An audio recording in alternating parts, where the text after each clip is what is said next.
Hello दोस्तों, नमस्कार आप सबको। द राउंड सर्कल के नॉलेज सर्कल में आप लोगों का स्वागत है।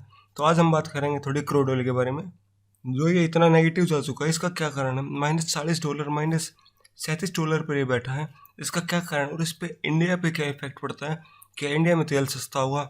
वर्ल्ड पे क्या इफेक्ट पड़ता है और कोरोना वायरस का क्या असर इस पे? तो देखते हैं इस बारे में आज। ये आप देख सकते हो, ये 1 आवर चार्ट है। ये -$40 पे जा चुका था, हालांकि बाद में रिकवर हो चुका है। पर ये अमेरिका की हिस्ट्री में, वर्ल्ड की हिस्ट्री में पहली बार हुआ है कि जो कोई क्रूड ऑयल के दाम, कच्चे तेल के दाम माइनस में बैठे हैं। ये पहली बार हुआ है। देखिए 1983 से हमने आपके लिए हिस्ट्री निकाली। ये कभी भी हमेशा ये चलता रहा। ये 150 के पास भी गया था एक बार, फिर थोड़ा डिप मारा, फिर सारा असर कोरोना वायरस और थोड़ा स्टोरेज के ऊपर था। हम आगे बात करते हैं इस बारे में। पहले हम बात करेंगे थोड़ी बेंचमार्क के बारे में। बेंचमार्क्स क्या होते हैं?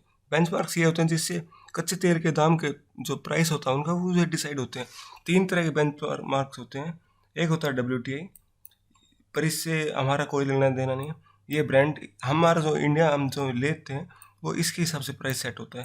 और एक दुबई, जो ओपेक कंट्रीज होते हैं जैसे सऊदी अरब, ओमान, कुवैत, वे इसका यूज़ करते हैं। हम वर्ल्ड मैप में दिखाते हैं। देखिए ये है WTI। ये ब्रांड जो यहाँ होता है नॉर्थ सी में। और ये दुबई, जो दुबई क्रूड जो ओपेक कंट्रीज हैं, ये उनके लिए। हमारा जो असर है वो ब्रांड से, हम जो तेल आता है वो ब्रांड के प्राइस के हिसाब से आता है। ये सिर्फ WTI का प्राइस गिरा है, नेगेटिव में सिर्फ WTI गया है। हमारा ब्रांड का थोड़ा बहुत असर पड़ा है। ये 8% से थोड़ा ज़्यादा गिर गया है, हालांकि $25 पर बैठा है। इससे आप कह सकते हो इंडिया का फ़ायदा है। जो इंडिया ओवरऑल जो तेल लेगी, आप कह सकते हो इंडिया की गवर्नमेंट को फ़ायदा है। हमको जो कॉमन आदमी है उसको 1-2 रुपये मिल जाए तो बहुत बड़ी बात होगी, क्योंकि आपको पता है कोरोना वायरस चल रहा है। इससे गवर्नमेंट को पहले ही खर्च बढ़ चुका है। जो डेफिसिट है गवर्नमेंट को, वो भी कटाना। तो इससे गवर्नमेंट को थोड़ा बहुत असर तो पड़ेगा। हालांकि कह सकते हो आप थोड़ा बहुत फर्क पड़ेगा, पर ज़्यादा असर नहीं पड़ेगा इससे, क्योंकि सारा जो भी होगा गवर्नमेंट अपना खर्च निकालना चाहेगी। जो भी इंफ्रास्ट्रक्चर जो भी होता है, क्योंकि और चीज़ों से जो गवर्नमेंट का टैक्स आता था वो वैसे भी कम आ रहा है, GST भी कम आ रहा है। इससे गवर्नमेंट चाहेगी अपना जो डेफिसिट जो भी कमी है, इससे वो पूरी करना चाहेगी। अब इस फोटो से आप क्या समझोगे? हमारे पुतिन चाचा इतने खुश क्यों हैं? हालांकि पुतिन चाचा की वजह से ही हुआ है। इसके जो ये -$37 पर बैठा है, ये पुतिन रशिया की वजह से हुआ। इसके लिए आपको थोड़ा हिस्ट्री 2018 में चलना पड़ेगा। जो ओपेक कंट्रीज हैं जैसे सऊदी अरब, ओमान, जब भी मैं ओपेक कहूँ आप समझ लेना सऊदी अरबिया और ओपेक मीन्स ओपेक और रशिया के बीच एक 2018 में डील हुई थी, जिसके तहत आपको मैं देखो चार्ट में दिखाता हूँ। ये देखिए 2018 में, ये 2020 है। ये जो 2018 में जो प्राइस गिरा था एकदम, ये 80 पे बैठा था। ये यहाँ से 2014-16 से जो प्राइस है वो ऐसे ही 50-100 की रेंज में घूम रहा है, 60-70 के आसपास। जो 70 से अचानक जब 50 पे आ गया था, तो यहाँ ओपेक कंट्रीज और रशिया के बीच डील हुई थी। किस बारे में? उनके बीच डील हुई थी प्रोडक्शन, जो भी सबसे मेन जो कौन एक्सपोर्ट करता है, पहले नंबर पर है US, दूसरे पे ओपेक कंट्रीज, तीसरे पे रशिया। जो मेन ये है वो सारा संभालती हैं। और इन दोनों के बीच ये डील हुई थी कि हम थोड़ी प्रोडक्शन घटा देते हैं, क्योंकि आप समझिए जो भी प्राइस डिसाइड होता है वो डिमांड सप्लाई से होता है।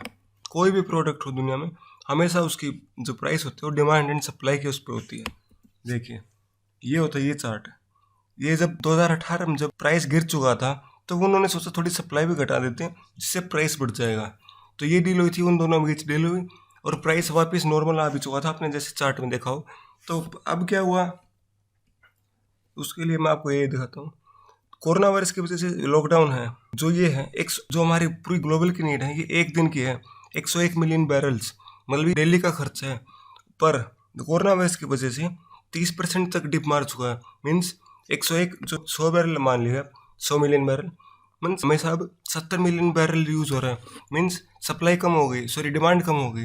पर रशिया ये नहीं चाहता था कि वो सप्लाई भी कम करे, पर जो ओपेक कंट्रीज हैं वो चाहते थे कि हम सप्लाई भी कम कर दें। डिमांड कम है, सप्लाई कम है, तो इससे प्राइस थोड़ा स्टेबल रहेगा। पर रशिया ये नहीं चाहता था। रशिया ये चाहता था जो भी सप्लाई है, जो 100 मिलियन बैरल्स हैं, वो उतने ही रहे। इसके पीछे क्या वो था कारण? इसके पीछे मास्टर प्लान था रशिया का। रशिया ये चाहता था कि अगर सप्लाई हम उतनी रखेंगे, डिमांड है नहीं, तो प्राइस कम होगा। देखिए सप्लाई उतनी है, डिमांड है नहीं, तो इससे प्राइस कम होगा। ये था रशिया का प्लान। इससे सबको पता है घाटा है, सबका नुकसान है। पर रशिया क्या चाहता था इसके पीछे? रशिया ये चाहता था जो यूएसए में छोटी छोटियाँ, जो अब बहुत सारी छोटी छोटी कंपनियां खुल गई जो ऑयल एक्सपोर्ट करती है, रशिया चाहता था कि वो सारी कंपनियां बंद हो जाएं। वो इसकी वजह से प्राइस कम आएगा तो वे नुकसान में जाएंगे, नुकसान वो बैंकक्रप्ट हो जाएंगे, तो वे बंद हो जाएंगे। रशिया ये चाहता था। पर रशिया के पीछे ओपेक कंट्रीज ये नहीं चाहती थी। ओपेक कंट्रीज ये चाहती थी कि हम थोड़ा सप्लाई को भी घटा दें और जिससे डिमांड कम है इससे प्राइस स्टेबल रहेगा। पर रशिया ये नहीं चाहता था। पर ऐसा रशिया क्यों चाहता था कि सप्लाई ना घटे? क्योंकि यूएसए ने कुछ टाइम पहले सैंक्शन लाए थे रशिया पे, जिससे रशिया की इकोनॉमी पे बहुत असर पड़ा था। इस वजह से ये चाहता था कि यूएसए की इकोनॉमी पर भी ऑयल एक्सपोर्ट जो होता है, जो ऑयल एक्सपोर्ट की जो कंपनियां हैं वे छोटी छोटी सारी बंद हो जाएं, जिससे जो एक्सपोर्ट का हो वो रशिया के ऊपर आ जाए, रशिया और ओपेक के बीच में मिलने रहें और उनसे उनका एक्सपोर्ट बढ़ जाए। सारा माजरा ये था। और इसी की वजह से ये हुआ जो फ्यूचर ट्रेडिंग होती है, आप समझिए शेयर मार्केट है। जैसे शेयर मार्केट में ये होता है, आप शेयर खरीदो अनलिमिटेड टाइम तक, जब तक कंपनी चालू है आप उसके शेयर रख सकते हो। पर कमोडिटीज़ में ऐसा नहीं होता। जैसे इंडिया में एमसीएक्स है, यहाँ ऐसा नहीं होता। यहाँ पे एक एक्सपायरी होती है, अगर आपने खरीद लिया तो उस एक्सपायरी से पहले आपको बेचना पड़ता है। पर बेचने के लिए आपको कोई चाहिए। उस टाइम जब ट्यूसडे को एक्सपायरी थी, मीन्स कल जब एक्सपायरी थी, लोगों ने खरीद तो रखे थे पहले ही, पर अब कोई मिल ही नहीं रहा था बाय सेलर। क्यों? जो भी खरीदते कौन है? खरीदते ही जैसे एयरलाइंस हो गई, उनको अपने प्लेन्स के लिए जेट हो गए, जेट फ्यूल चाहिए। जो रिफाइनरीज हैं जैसे रिलायंस है इंडिया में, वो इंडियन ऑयल है, आईओसी, तो ये खरीदते। पर इनके पास जो स्टोरेज है वो पहले फुल हो चुकी थी। ये नहीं चाहती थी कि और तेल खरीदे। मैं आपको एग्जाम्पल दे रहा हूँ इंडिया के थ्रू। ये नहीं चाहती थी कि हम और तेल खरीदें, क्योंकि इनका जो स्टॉक है, जो इनका स्टोरेज है वो फुल है। पर लोगों ने जो खरीद रखा था वो उनको बेचना ही था, वरना अगर वे नहीं बेचते तो जितना भी उन्होंने तेल खरीद रखा है एमसीएक्स पे, मीन्स कमोडिटीज़ में, तो वो उनको फिजिकल में लेना पड़ता, वो उनको फिजिकल में खरीदना पड़ जाता। पर ऐसा लोग नहीं चाहते, क्योंकि उनकी मेंटेनेंस कहाँ रखेंगे वे? जो नॉर्मल आदमी होते हैं, जो कंपनियाँ होती हैं छोटी मोटी जो खरीदती है, वो कहाँ रखेंगे इतने तेल को? तो इसलिए जो कंपनियाँ चाहती थी, जब पहले $30 पे था तो वे चाह रही थी $20 पर ले लो, 10 पे ले लो, 5 पे ले लो। फिर कुछ लोग कहने लगे आप फ्री में ले जाओ, हमें कोई पैसा नहीं चाहिए, हम फ्री में ले जाओ। पर फिर भी कोई नहीं था, क्योंकि लोगों के पास पहले स्टोरेज फुल है। तो लोग फिर ये कहने लगे कि आप हम पैसे ही नहीं ले रहे, आप तेल खरीदो, पैसे भी हम देंगे। फिर उसके बाद ये हुआ, लोग तेल खरीद रहे और उनको पैसे मिल रहे थे। ये सिर्फ कमोडिटीज़ में हुई थी, फिजिकल में नहीं है। यूएसए में भी ऐसा कुछ नहीं हुआ कि यूएसए में लोग पेट्रोल पंप पे जा रहे हैं, पेट्रोल खरीद के पैसे भी ले रहे हैं, ऐसा नहीं है। सिर्फ कमोडिटीज़ में हो रही थी और ये कुछ टाइम के लिए थी और फिर ये बाद में रिकवर हो चुकी। लोग कह रहे हैं मोदी गवर्नमेंट मीन्स सरकार को थोड़ा तेल घटा देना चाहिए, क्योंकि गवर्नमेंट को फ्री मिल रहा है, तेल के पैसे मिल रहे हैं। ऐसा कुछ नहीं है। इंडिया पे थोड़ा बहुत असर पड़ा है। इंडिया पे जो ब्रेंट है वो अभी $25 पे है।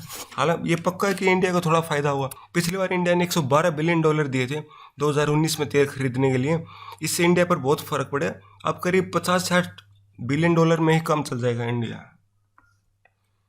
तो लोगों ये था, लोगों के पास तेल तो है पर उनके पास स्टोरेज नहीं है। जो स्टोरेज है ये देख सकते हो, जो ये रिफाइनरीज होती हैं जितनी होती हैं ऐसे स्टोर करती है, आपने अपने आसपास कहीं देखे भी हो। पर ये सब कुछ जो भी स्टॉक था वो फुल था, सारी स्टोरेज फुल थी, लोगों के पास था ही नहीं कुछ रखने के लिए, इसलिए तेल का दाम इतना गिरा था।